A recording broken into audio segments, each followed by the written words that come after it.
Question. Qui peut lever la main et me dire qui peut prédire le football?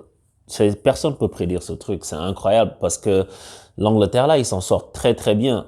Ils s'en sortent très, très bien pour aller en finale contre le Danemark parce qu'ils ont eu énormément de mal. Et en fait, je dis ça parce que la dernière fois dans les commentaires, il y a quelqu'un qui a dit, j'ai dit que le football c'était imprévisible. Il y a quelqu'un qui dit que non, pourquoi les gens parient et tout. Ben, les gens parient, c'est pour ça que les sociétés de paris sont riches et que toi, tu ne l'es pas. Parce que, tu sais, c'est des choses que tu peux pas prévoir. Tu as l'impression que tu contrôles, tu as l'impression que tu connais, mais il se passe toujours des choses que t'as pas prévues. Sinon, ces compagnies-là fermeraient boutique. Tu vois, gros gain, gros respect, tout ça, là, c'est pour juste te faire dépenser ton argent. Tu vas jamais être gagnant. C'est comme aller au casino. Il se faut que des fois tu tombes sur le bon truc, mais souvent tu te fais avoir. Alors, donc déjà, pour commencer, je veux dire un truc, je veux l'évacuer tout de suite, il n'y a pas penalty. Il n'y a jamais penalty sur Sterling. Le mec rentre dans la surface et il s'écroule. Tu sais, le gars met le pied au sol, il était déjà en train de tomber. En plus, Sterling, il met son pied contre le tibia du mec, enfin, et puis il tombe, quoi. Et il dit, les mecs, ils vont à la VAR. Et pourquoi je vous dis que la VAR, c'est tellement pas nécessaire, c'est tellement inutile parce que si les gens ont envie de te carotte, VAR ou pas, ils vont te carotte. Parce que à la fin de la journée, ça reste de l'humain, ça reste de l'interprétation. Ça ne change rien. Ce sont des hommes qui sont assis dans un truc à 10 000 km qui regardent, OK, pour moi, il y a penalty, donc c'est penalty. Anyway, tu peux rien faire.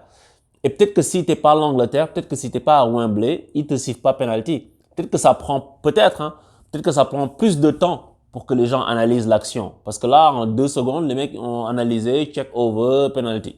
OK, pourquoi pas. Mais sinon, une fois qu'on a dit ça, c'est une belle finale, c'est une belle affiche qu'il va avoir entre l'Italie et l'Angleterre. Et désolé, hier, j'ai pas pu faire l'analyse du match de l'Italie. Énormément de travail. J'ai vu le match par à coup et je me sentais pas à l'aise de l'analyser comme il faut. C'est pour ça que je l'ai pas fait. Mais les Danois aujourd'hui face à l'Angleterre, ils n'ont pas mérité de gagner. Je dis que le penalty il y est pas, mais le Danemark n'a pas montré grand chose. Ils n'ont pas, à part en première mi-temps, et même ils marquent sur un coup de pied arrêté. Il n'y a pas eu de jeu développé, il n'y a pas eu d'action bien menée, de mouvement collectif, etc. Alors que, tu sais, ils ont quelques joueurs de bonne qualité dans cette équipe. Et je pense que le Damsgaard là, il est très prometteur. Et surtout, Makel, le latéral gauche, il est vraiment bon. Joachim Makel, je pense, si j'écorche pas son nom. Il est vraiment bon. Et je pense que ces joueurs-là, le rôle leur a permis de se révéler au grand public et ils iront loin. Mais sinon, tu sais, pour le reste, écoute, tu sens qu'il leur manque de la qualité. Et même quand l'Angleterre marque le deuxième but et qu'il reste 5 minutes à jouer dans la prolongation, ils leur confisquent le ballon pendant 3-4 minutes, ils se font des passes, le public fait la hola, les mecs sont incapables de récupérer le ballon.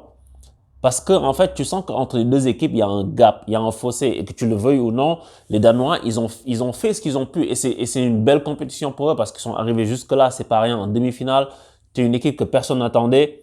Premier match, tu perds ton meilleur joueur qui tombe pour un truc pour un truc cardiaque. Et tu arrives quand même à te hisser là, c'est pas mal. Après l'Angleterre, je pense qu'ils n'ont pas encore été vraiment testés. Honnêtement, je te dis, ils n'ont pas encore vraiment été testés. Parce que je pense qu'ils ont eu un parcours assez tranquille, je trouve. Tu vois, avec beaucoup de clean sheet. Et puis, ils tombent sur des Ukraines, machin. Ils ont tapé des équipes qui n'ont pas été des foudres de guerre. Mais, une fois que j'ai dit ça, mais, au football, tout le monde peut tout le temps te surprendre. La Suisse, personne ne l'attendait là où ils ont été. Et ils l'ont fait quand même contre la France. Donc aujourd'hui, on pensait que on allait avoir la France, la Belgique, machin. Mais Italie-Angleterre, c'est une belle affiche. L'Angleterre n'a pas été en finale de Coupe d'Europe, jamais en fait, jamais de son histoire. Ils ont été en finale de Coupe du Monde en 1966 quand ils gagnent contre l'Allemagne avec la frappe sous la barre de Jeff Hurst qui rentre. On dit il y a but, il y a pas but, l'histoire légendaire là, tu sais. Et voilà quoi. Et donc c'est leur première finale d'Euro. Parce qu'en demi-finale en 96, ils avaient perdu contre l'Allemagne et c'est Southgate qui est aujourd'hui l'entraîneur qui avait raté la penalty. Ça, je l'ai déjà dit dans une autre vidéo. Mais donc, Italie-Angleterre, ben, ce que j'en pense, moi, je vois plus l'Italie, enfin, en termes d'envie, j'ai plus envie que l'Italie gagne que l'Angleterre gagne, tu vois. Mais après, je suis assez neutre par rapport. Allez, Je suis 52% pour l'Italie et puis 48% pour l'Angleterre. Peut-être parce qu'il y a des Italiens qui sont au PSG. Je sais pas, peut-être qu'il y a Verratti. Si les champions d'Europe, c'est bien. Florenzi, même s'il va partir. Sirigu, ancien parisien. Donc, je penche plus pour l'Italie que pour l'Angleterre.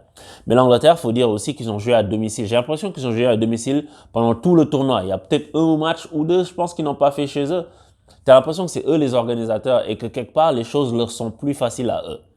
Mais s'ils gagnent, ça fera quand même un beau champion. Parce que tu es chez toi, tu es à Wembley, qui est un stade mythique, même si c'est le nouveau Wembley, et tu vas tout faire pour l'emporter devant tes supporters. Et ça, c'est bien. Mais l'Italie, je pense que cette équipe dégage une âme, en fait. Même si l'Italie n'a pas été brillante lors de sa demi-finale contre l'Espagne que j'attendais pas, parce que l'Espagne, moi, je me suis dit, une fois qu'on a vu leur premier match, deux matchs, on s'est dit, l'Espagne, ça casse pas trois pattes à un canard. Mais ils ont failli leur faire à l'envers.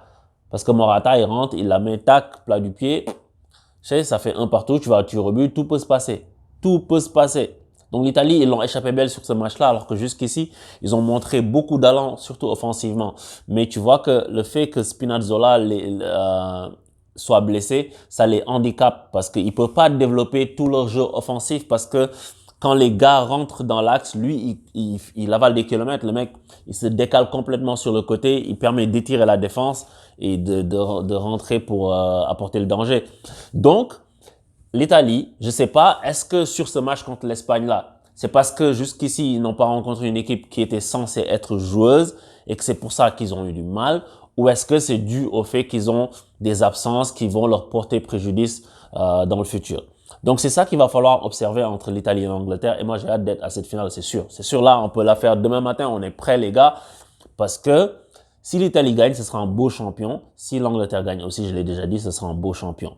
Maintenant, j'espère qu'on n'aura pas une finale serrée. Comme j'avais souhaité la dernière fois, Ligue des Champions n'a pas eu une finale serrée. J'espère qu'on n'aura pas une finale où les gens sont juste dans un round d'observation. Et j'ai l'impression que c'est un peu ça qu'on va avoir peut-être les 15 premières minutes.